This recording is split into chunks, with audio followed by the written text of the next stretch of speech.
Maybe. No, you can just show off the SKX. Yeah. Whatever. Or show off the Even Omega. the Oris. Yeah. Yeah, that's a good like kind of first watch too. Hi guys, I'm Patrick, I'm Adam. and this is Clock. Stock. I'm the barrel.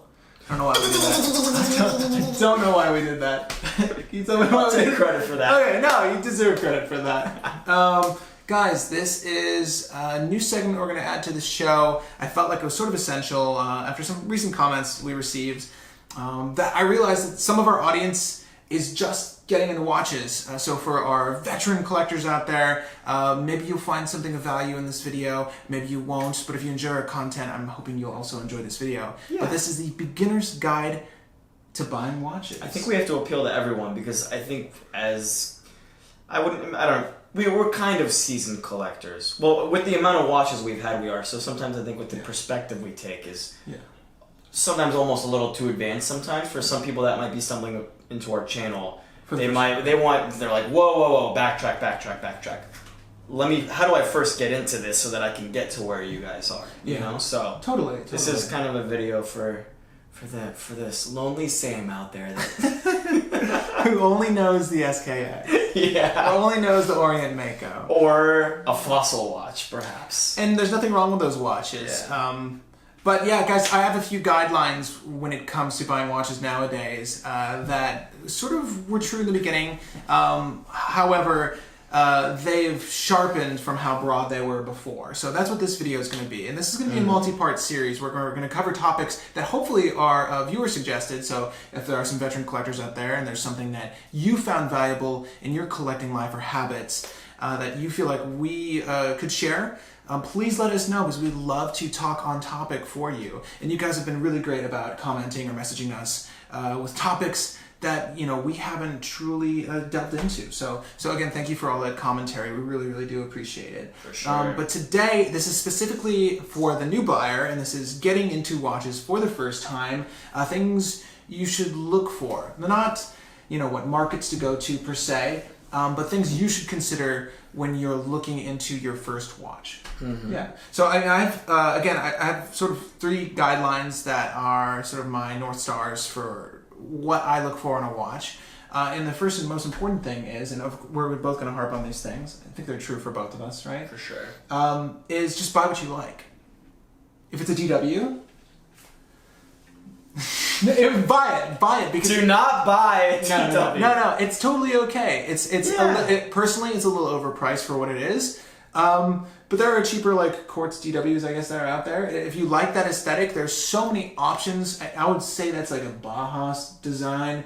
It's a very simplistic dial. It's a very simplistic case design, and it's very versatile. So if you like that, buy it. But whatever the watch is, if you like it, buy it. Don't be concerned about prestige. Okay, don't be concerned about popularity, and certainly don't be concerned about opinions against it, because if you enjoy the piece and you find you enjoy wearing it, then that's the most important part. That's true. But if you're watching this video and watching our channel, you're probably coming for a little bit more than just that DW. Yeah. And I'm so glad you are watching our channel. But there's nothing wrong with any watch, honestly. There's nothing wrong with any watch. They all do the same thing. They all serve the same function. Some serve other functions, but they all, at their core, tell the time. Hopefully accurately. But that's not even important. If you enjoy how it feels and looks on your wrist, that's the most important thing. So don't be concerned about what other people say about the watch you're wearing. For sure. Yeah. Yeah, guys, so the second topic or the second kind of bullet point that we like to address is not spending beyond our means. Yeah. So, there's... It all depends on what position you kind of are in, right? Yeah. But no matter what, even if let's say you're balling. Let's say you've been a lawyer for 10 years and you're just starting to get into this. For some weird reason, you didn't get into it before, right? Yeah. You might be apprehensive to even buy a $1,000 watch, let alone a $500 watch. Yeah, it's hard to justify. For me, it was really hard to justify. Yeah. When I first started looking at watches. Me too. And I'm like $200 for a watch. Yeah. My first real watch was an Orient Ray, and that's my first real watch was an Orient Mako. Yeah, there you go. So that's like the perfect kind of, that's Like the real entry watch. point, to get into it. And I think, if you don't even know if you're gonna like watches or not, or if it's gonna become kind of a hobby or something more, something that we live and breathe basically every single day. Yeah. It might not be worth spending $1,000 on a watch. No. So it all depends on your perspective. Obviously, your means. If you've been waiting to get that one watch, but you don't know anything about watches, maybe going right for that Rolex as your first piece, if you can afford it, might be the way to go. But kind of the point here, though, is to don't overbuy or don't overpurchase beyond your means to where it causes a lot of anxiety. Yeah. Start your way slow. Or start getting into the watches slowly, because then you have a nice long mountain to climb. And that's part of the fun in watch collecting, is starting out with that Orient Mako, starting out with that Orient Ray, and slowly creeping up, then maybe getting a Seiko Sumo, a year later after that, and then 3 months later maybe you get an Oris Aquis or something. Yeah, if dive watches are your thing. But for price's sake, maybe you kind of want to slowly, gradually build up to that Rolex, and that's kind of the fun in collecting. But don't feel the pressure to, as your first watch, dive in and get an Omega Seamaster or a Nomos Orion. It's like luxury or nothing. That's not. Yeah. That sort of soaks the fun out of it. Unless, Exactly. in your heart, you watch that Pierce Brosnan film, you love James Bond, Exactly. and you have to have like a pre-ceramic Omega Seamaster. Right. If that's your thing, then do it. Save your money and do it. But don't succumb to the pressure of you have to get a luxury watch. Yeah. Oh, anything under $1,000 is complete dog shit. No. You know what I mean? That's absolutely not true. I've owned so many great watches, from Seiko 5s to my Grand Seiko, for instance, and they've all been phenomenal timepieces. There's no reason for me to ever sell those other watches, except, again, applying that second rule, just never spending beyond my means. One of the primary reasons I've ever sold a watch is to help fund another watch, because I've better developed my sense of how my collection should be, or and what you wanted, and my taste. Yeah, exactly. But the golden rule is, this was really pushing it for me at the time I bought it. It almost went beyond my means, but I tucked enough away. I told myself that 2017 I'm gonna acquire that Grail watch. If you're new to watch buying, people have these things they call Grails. That's a watch that's unreasonable to buy in the moment, but something you generally save for. And I saved for this, and I really wanted it, and I found it. We've highlighted it in other videos. We have not reviewed it. It needs no real introduction. It's a Grand Seiko, and it's a lovely watch. But I had the money tucked away, and it made sense, and it was the right time, and it was the right find. Again, we're not going to delve into how we find watches here today, but there's plenty of sources out there. But we've touched on a few things that sort of highlight our third point, and the third thing that we sort of focus on when we're collecting is research. Yeah, absolutely. Research. There can't be enough said about research. I've mentioned this to one of our commenters, Michael L. Thank you for watching the channel. We really appreciate your comment, and we're here to help you guys. You, Michael, and everyone else who's new to watch collecting. Research. YouTube is a wealth of great resources. There's so many people making watch videos, not just us. I know it feels that way in your universe. But no, there's so many. Like, I'll watch other channels. Predominantly, when I watch a watch video, it's a review and or it's commentary on a brand or its history, because I'd like to know what I'm investing in. Yeah. If I don't like it, I spent a little too much and I don't like the piece, is it going to be hard for me to sell it? Is the piece of quality, or is it really worth that cost? Right. It's so hard to tell, particularly because we're very blessed because we live in New York, and there's plenty of opportunities for us to go out and physically see a watch. Now, I understand that's not the same for everyone, but first and foremost, try to get it in your hands. Yeah. Play with it, feel it, know what it's like on the wrist. There's a huge difference of watch. I'm not wearing my Grand Seiko. I'm not wearing my Grand Seiko. I'm not here. There's my Grand Seiko. Yeah, that's. I totally forgot. There's the same feel on the wrist. That's why I bought the Dynamic. Yeah. But you know what a great point was, though, too. Especially YouTube is a great resource, because especially with all these HD cameras nowadays, you can really get a feel for how a watch looks. So Patrick will put this in the B cam really quickly. it still doesn't do it justice, this Grand Seiko.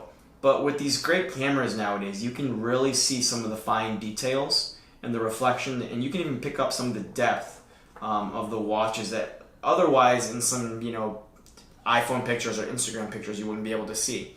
That's another thing. Just kind of looking on Instagram, looking on the forums, listening to what the buzz is on particular watches. That's my Grand Seiko. Looking up different type of bracelets, types of bands, types of rubber bands, leather bands that you can put on it, the versatility you have with pieces. Or maybe even if it's just a forum topic that talks about the movement, some of the qualms people have with movements. Great you know what I mean? forums. Yeah. Watch You Seek. Watch You Seek's my favorite, my go-to. I feel like for a lot of people, and Yeah. if you're new to watch collecting, and if you've seen Watch You Seek, it's not the most easily navigated website.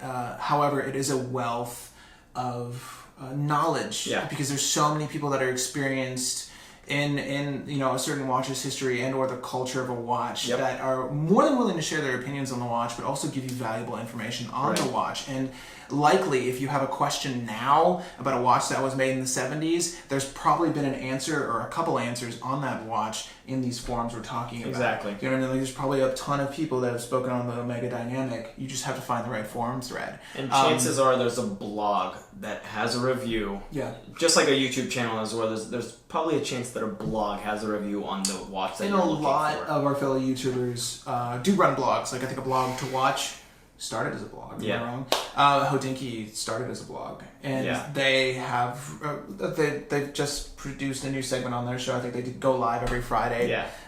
But they do a lot of great coverage, and also I think the most valuable video I think Hodinkee puts out is when they speak with private collectors. And to me, you're really just getting a glimpse at what the awesome watches this person has. But it's fun to see how they've picked thematically, or how they've just purchased throughout the years based on their own taste, and you can really glean a lot about how you should collect. From those videos. I enjoy those. That kind of goes back to our first thing, buy what you like. I remember there was a video with a chef, and he had some incredible pieces. This was talking watches. He might have not been a chef actually. He was a chef, but he also, just for fun, got a $150 Swatch System 51, a white one, to match the white outfit that all chefs wear. And he was like, I just got this, it was cool, I wear it a lot in the kitchen, so that's a perfect example. He had greater links about that Swatch than any other watch in his collection, because that's the one he wears every day. Oddly enough, at least in the kitchen. I remember watching that one. It was a great looking Swatch. And it's such a respectable watch brand. And I don't remember the other watches that he had in his collection, but I'm sure he had ones that were five He fingers. had a Bell & Ross, I think. Yeah, Bell & Ross. There you go. Another watch that's like $2,000 versus some of the watches that maybe were in his collection. Can't recall off the top of my head. That might have been 10, 15, maybe even 20,000. So easily. it's all about what you want, what you like. Don't succumb to the pressures of you're at this level, you need to buy a watch that is worth this amount of money. Oddly enough, I feel like we gradually elevated our sense of what a watch can be and what's a reasonable amount to pay on a watch. I'll say that I started, with my opinion was to spend under $300, now to spend under $500, now to spend under $1,000. The Grand Seiko was well over $1,000, but again, that was a Grail. Every other watch I own is under $1,000. And I'll even peg it down to $900. My firm belief, having collected, I haven't had over 80 some odd watches, as Adam has, but I think I've collected maybe 15. I'm very, very particular about what I buy and when I buy it. But I don't honestly feel like you need to spend over $1,000 for a quality watch. I'm just a staunch believer in that. And that's even I recently have sort of passed over, just in the last, I've been into watches. I'm wearing my Panerai PAM 380. This was a Grail probably 5.5 years ago, right? So I've had these Grails, but I've had watches well under $1,000. It's really only in the last year or so that I've kind of crossed into that next level of having pieces that are several $1,000s. But I'd say like mid-tier luxury. But oddly enough, I loved, it's spending my time in that 0 to 1,000 range. I still buy pieces. I just picked up an SKX 007J, which is a $200 watch. So if you've never heard of the SKX, odds are you have heard of the SKX. This is the competitor to the Orient Mako Array. Right. Great piece. Great. It's phenomenal. Great beater. It belongs in any collection. I'm sure you guys have seen so many videos and blog posts about this watch. It really is that great. Probably more to come. It's really Seiko's highlight diver. To me, even more important than the Marine Master. Oh, absolutely. Because this is the watch for everyone. Yeah, it is exactly. And it's just so damn gorgeous. Like, how do you not... It's ISO certified. I mean, it has... I love the bezel on that, the fully gradiated bezel, big chunky loom plots. Oh, your bezel action's tight on this one, too. Yeah, I know. God, I love the J. See, people say there's no difference between the J and the regular, but I think there is. You've owned a couple. There's the J has the tighter action. Usually the timekeeping's better. Anyway, that's a different topic for a different time. But buy what you like. I have a Rolex Submariner and an SKX, so, and I got the SKX well after I got my Submariner, so price doesn't really matter. It's all about what you want. Yeah, before and after. So guys, those are some of our general rules when it comes to buying these days. Of course, there are, we can even be a little bit more descriptive, but I want to try to keep it general so it's easy for you guys when you're easing into buying a watch and collecting. If you would like an opinion about a good first watch to buy, I'm going to say whether you make $1 million a year or whether you make $30,000 a year, you should probably stick with something under a couple $100, because if you've never owned or worn a watch prior, and you don't know if you would like it on your wrist or to have a piece of jewelry, it's essentially what some of these high-end watches are, and a lot of jewelry companies make them.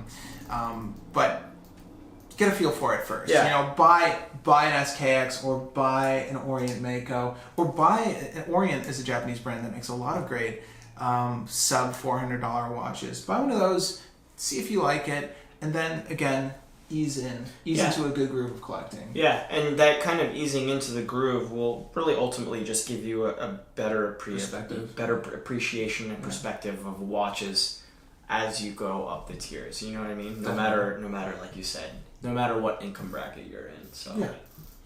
Guys, if you liked this video or you found it useful, feel free to hit that like button. If you disliked it, that's okay too. Please leave a comment down below telling us why you liked or disliked it. We learn so much from your comments. It really helps us. And share this video. If you have a friend who's interested in collecting and you found what we said useful, share this to them so that you can encourage them to start collecting. It's great when you have someone you're collecting alongside of, or friends that are interested in watches, because you can't always talk to your girlfriend about it. You know what I mean? But it's true. It's nice to have a community of like-minded individuals to surround yourself with, and that's true for anything. So feel free to share this. We really do love spreading the word, and it really helps when you guys help us there too. Mm-hmm. And subscribe. It's the easiest thing to do. It's a button, digital. You touch it with your mouse. There's plenty of other things you could be doing on the internet. Easy peasy. We really enjoy it when you subscribe, because we enjoy giving you guys content and something that's hopefully entertaining. So please subscribe. We have so many more videos we want to produce for you, but we need to know that you guys are there to watch them. At any rate, take care and thank you for joining us. Toodle!